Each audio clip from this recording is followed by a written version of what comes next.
James couldn't even manage simple tasks around the house, so he suggested we should just end our marriage. James mentioned casually, a smug expression on his face, as he stepped into the hospital room where I lay.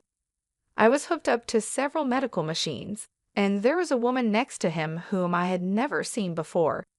Little did James realize, I had amassed a fortune worth $10 million, making a divorce not just a personal turning point, but potentially a life-saving escape for someone like me, who had been merely a homemaker until now. All right, if that's what you want, I silently consented. Staying married to someone who resorted to mocking his partner, especially when they were vulnerable and unwell, was unthinkable. I dug into my bag, retrieved the divorce papers I had the foresight to keep on hand, and presented them to James with a smile. He took them, clearly pleased with himself. Now I can leave you behind. I'll be happier with her, so don't fret, James declared, looping his arm around the woman, introduced as Sophia Loren. She gave me a disdainful look and mockingly wished me well, now addressing me as if I had lost my status upon their departure. They left the room in high spirits, but their joy was fleeting. Left alone, I couldn't suppress a loud laugh. It was Friday, meaning the divorce would be finalized by Monday. The anticipation of freedom in just 3 days was exhilarating. My name is Mary Forleo, a 51-year-old homemaker from a modest farming background. Although I had no special talents, I took great pride in my extensive knowledge of cooking. James, my husband, of the same age and a college peer, and I had both moved to Kansas City from our rural homes. Living by ourselves, I often prepared various meals for James using produce and rice from my family's farm. Many believed I had won his affection through his James Sach, and I was conscious of this. Indeed, James has always been helpless with household tasks. Since our dating days and throughout our marriage, I had been the one taking care of him. I took care of all our home responsibilities, but sadly James and I never had children. Despite this, we found joy in our life together, bonding over our love for food. On his days off, we'd often go on short road trips, seeking out delicious meals to share. Initially, James was gentle and kind, but around 5 years into our marriage, his behavior shifted. He became more controlling. While he never became physically abusive, his words grew harsh, often leaving me hurt. Feeling powerless as a full-time homemaker, I rarely stood up to him, doubting he would listen or value my perspective. James landed a job at a prestigious company after college, but left 7 years later. He hopped from one job to another, leaving us in a constant state of financial instability. However, at his most recent job, where he stayed for 4 years, things seemed different. He got along with his coworkers, and I harbor a small hope he might stick it out. Then, one day, James came home early, announcing he had quit his job yet again. My shock slipped out, causing his temper to flare. I dropped everything to appease him, apologizing for my reaction. James's mood was volatile, and I tread carefully to avoid worsening it. After muttering an apology which seemed to calm him slightly, I resumed my role, serving him dinner and drinks without further comment. Over the years, my identity had faded. Married at 32, now 17 years later, I seldom showed my true self, instead playing the part of the compliant wife to keep the peace. After James had his fill and fell asleep on the couch, I cleaned up the mess he'd left behind, feeling a wave of sadness over the state of our marriage.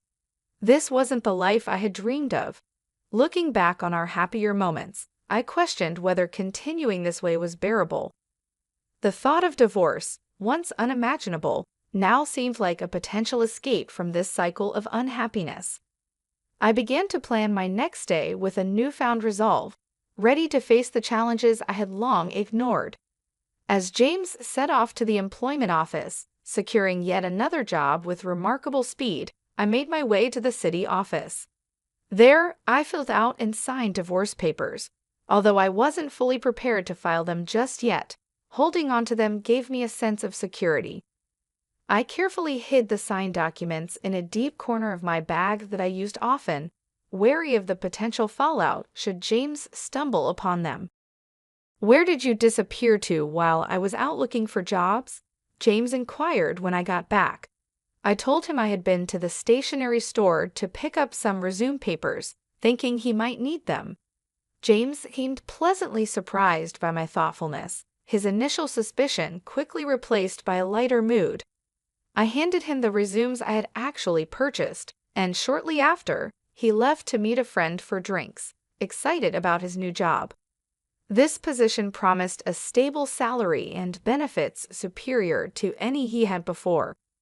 Silently, I hoped this job would be the one he kept until retirement, especially since it involved sales and required him to spend evenings out more frequently. I treasured these moments of solitude, using them to recharge and always making sure to welcome James with a smile upon his return. Then, unexpectedly, I received a call from my mother. She excitedly shared news of a sudden windfall, $10 million from the value of family land we never thought we needed. The land was appraised at $12 million, and we could live comfortably with just a fraction of that. My mother, who had always been wary of James, especially after he became more possessive and even barred me from visiting my childhood home, suggested it was time for me to reconsider my life choices. She revealed that she had transferred the property, inherited from my grandmother, into my name to avoid inheritance taxes, providing me with an unexpected path to freedom. About a week later, I found myself in the aftermath of a traffic accident. Thankfully, my life was not in danger, but I would need to stay in the hospital for a week. After securing my belongings, including the divorce papers, in the hospital room's drawer, I contacted James to inform him of the accident. His first reaction was not concern for my well-being, but worry over who would prepare his meals during my hospital stay. This response further cemented my realization that my journey toward independence, fueled by my inheritance and the silent preparation of divorce papers, was not only necessary but imminent. I was on the brink of confronting James for valuing his meals over my well-being when I broke the news to him that I'd be hospitalized for a week.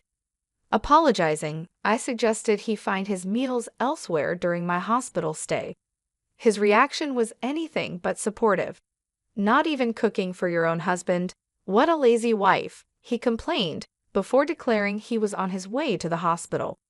I had originally intended to discuss the inheritance with him that very night, but his response made me reconsider. As I lay in my hospital bed, hooked up to machines and undergoing various tests, I couldn't shake the feeling that my gut instinct about keeping the inheritance a secret was right. When James arrived, his harsh words stung deeply. Standing there with a smirk, he criticized my inability to manage household tasks even in my condition and suggested a divorce, demanding compensation. Next to him was a woman I didn't recognize, oblivious to the fact that I was worth $10 million. He didn't understand that for me, a divorce wasn't just an end to our marriage, but a crucial turning point. Finally, I resolved to end it. Confronting a man who could so callously insult his wife while she was vulnerable was not something I could tolerate. I handed him the divorce papers I had secretly prepared, watching as his smirk widened. "Now I can leave you behind. I'll be happier with her," he claimed, putting his arm around the girl he called Hannah. As they mockingly bid me farewell and left, laughing, I couldn't help but laugh myself. It was Friday, and the divorce would be processed by Monday. The thought of being free in just 3 days filled me with anticipation. The weekend passed quietly without a word from James, offering me a peace I hadn't felt in a long time, despite the restlessness from inactivity.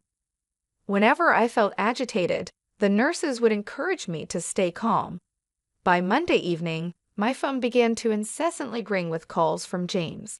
Initially, I ignored them, but after half an hour of relentless ringing, I decided to pick up, curious about what he could possibly have to say after everything that had transpired.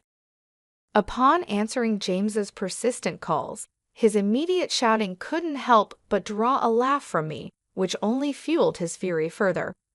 He was irate that the divorce papers hadn't gone through as he expected. I couldn't resist chuckling as I informed him that I had preemptively filed a notice of non-acceptance, recalling how he used to casually threaten divorce during our arguments. I thought it best to safeguard against his impulsive decisions. James, flustered, demanded I withdraw the notice immediately. However, I stood firm, asserting my newfound resolve not to bend to his every whim. I calmly explained that any changes couldn't be made until after my hospital discharge, and even then, we would have to navigate the official procedures together at the municipal office. James's desperation, especially his eagerness to formalize his relationship with Hannah, whom he introduced as his new partner during my hospitalization, was both appalling and amusing.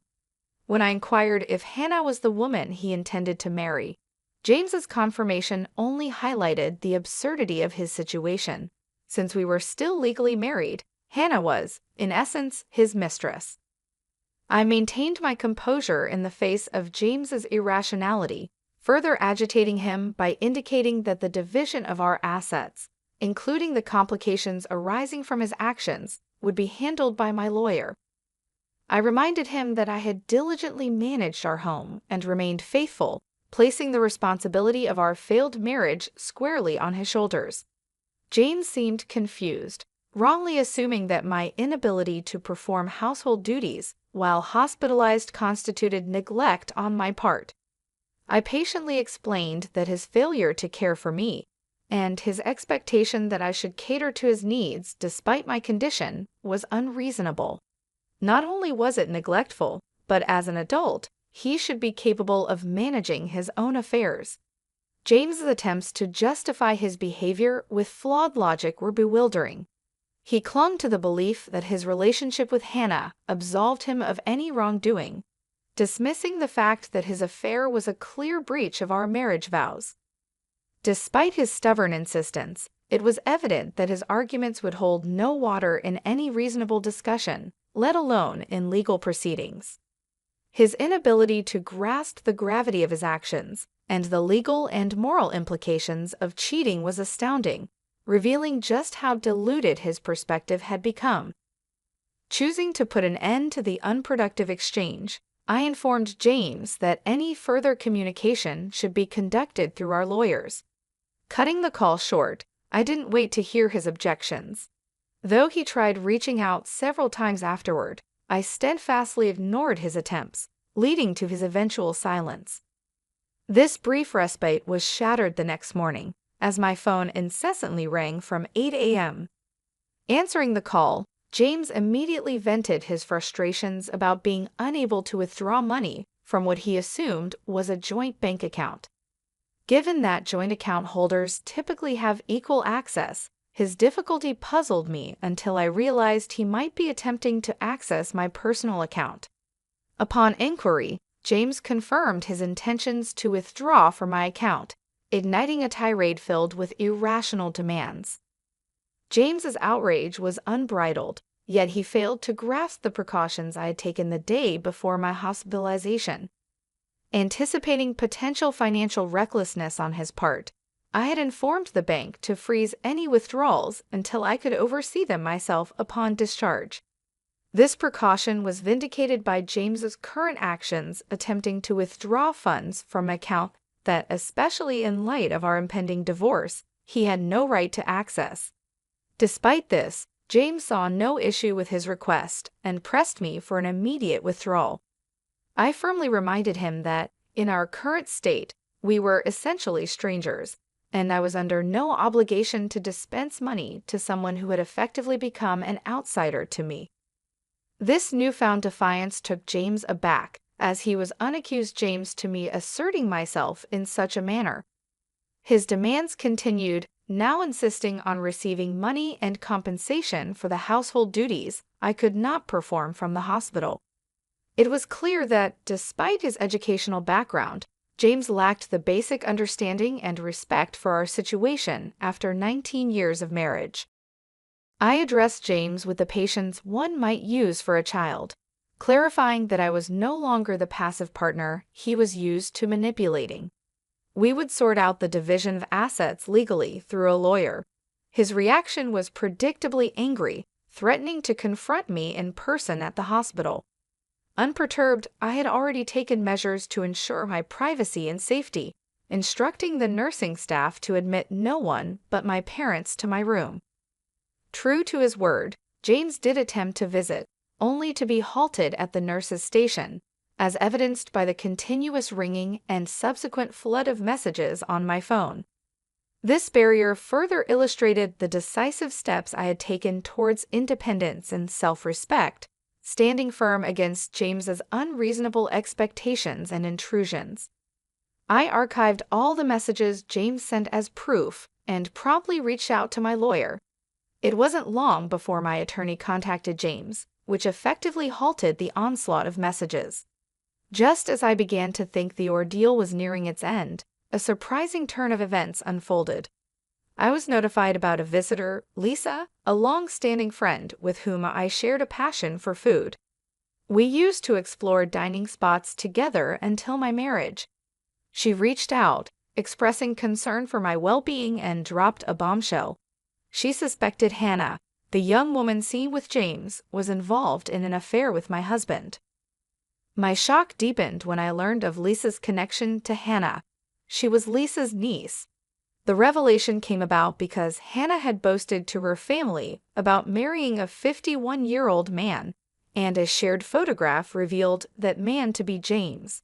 The twist that Lisa was inadvertently linked to this messy situation through family ties left me astounded. Lisa had already briefed her sister, Hannah's mother, about the upheaval their niece had stirred in my life.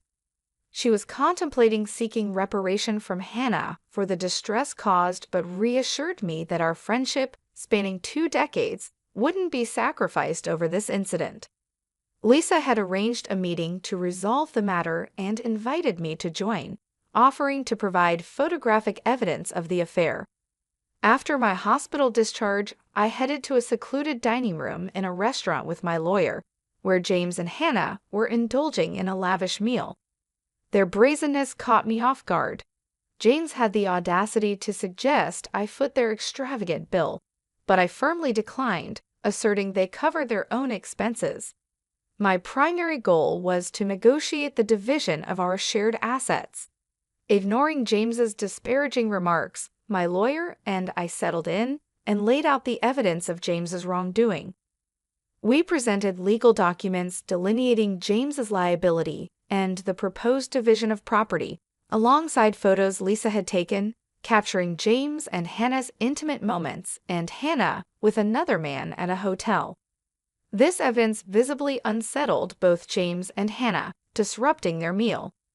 Lisa's timely entrance further escalated the tension. She confessed to capturing the incriminating photos, leaving Hannah bewildered by her aunt's involvement. Lisa then took the opportunity to clarify her actions, emphasizing the importance of accountability and the consequences of Hannah's choices, all while supporting me through this tumultuous chapter. Her intervention not only reinforced our bond, but also underscored the complexities of personal relationships intertwined with familial connections. Lisa, amidst the unfolding drama, assured me of her continued friendship, despite her intent to seek reparations from Hannah.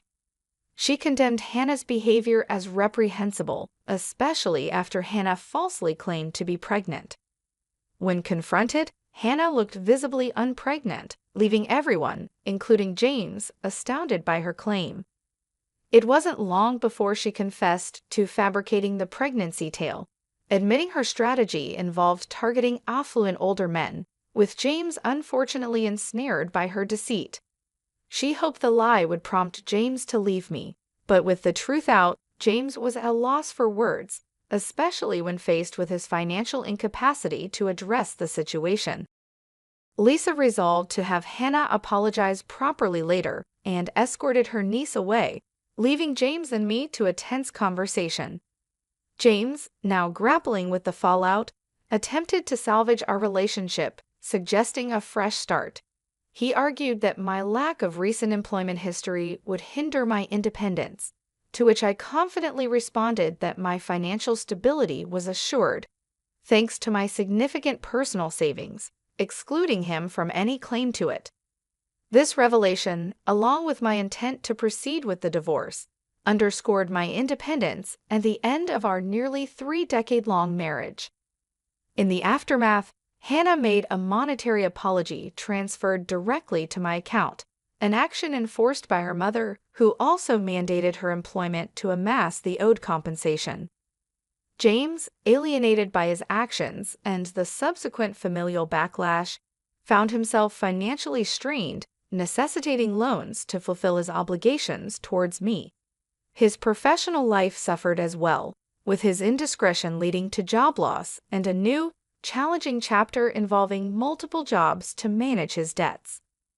With the compensation received, I directed a portion towards charitable causes and relocated to the countryside, investing the rest in a serene and fulfilling single lifestyle. My bond with Lisa remained strong. We embraced our singleness, planning to cohabit, explore culinary delights, and embark on leisurely journeys together. Our shared excitement for a future filled with friendship, food, and travel marked a hopeful chapter, ready to commence with the upcoming move. I looked forward to a life of joy and authenticity, free from the shadows of the past.